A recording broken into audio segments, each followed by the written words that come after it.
Today we're going to talk about some conditioning. Unfortunately, due to some unforeseen weather, we're going to move our conditioning talk to inside.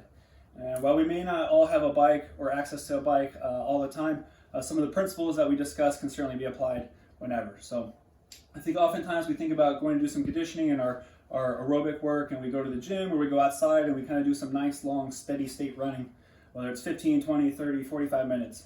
While definitely a good idea to do, that only kind of hits one aspect of our conditioning profile, if you will. So that's much more of the steady state aerobic stuff, which is great to do. On the flip side of that, we want to talk about getting in some sprint work and some kind of higher power sort of conditioning concepts and options. So it's always important to hit both ends of the spectrum.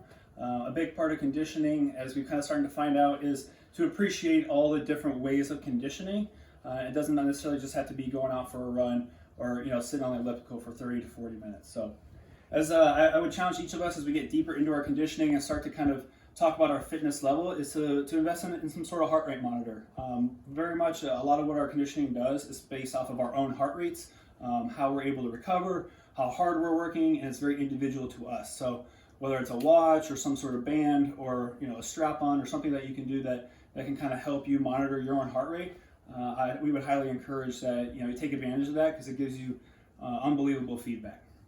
For today's, we're going to work on literally the exact opposite end of the spectrum, where instead of doing some long steady state conditioning, we're going to do some short burst work. Today's specific one, we're going to go 6 seconds all out max. For this particular bike, I can actually see my wattage. I can get a little bit of an idea of how much power I'm putting out. So I kind of know from like a strength explosiveness where I'm at, and kind of making sure that each rep I'm staying around that same level of power. And A, to kind of know whether I need to pick it up, or B, to know when I'm done with my session I'm not really recovering very well. The other good thing about this specific one is I can see my heart rate on here. It's just how I'm going to use what I'm going to use in order to know I'm ready for my next rep. So I'm going to rest. I'm going to work hard for 6 seconds, about all out, all I can give, which anyone I think can let it go for about 6 seconds. And I'm going to wait until my heart rate gets down to 110 beats per minute, which is based off of kind of my individual recovery zone. And that'll kind of let me know when I'm ready for my next rep. So how that's going to look is I'm going to get going on here, stay strong, really good.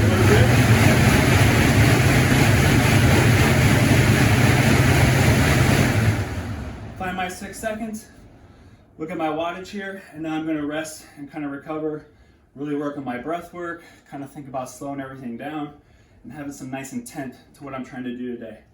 So I'm up right around 140 beats right now. I'm going to kind of use my breath, come back down to 110. Once I hit 110, I know I'm ready to restart back up. So to start off, we think about doing 6 to 8 of these.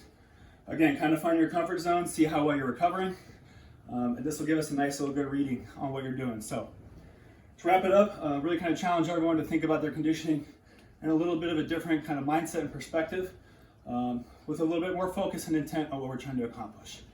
I'm out of breath. Thanks.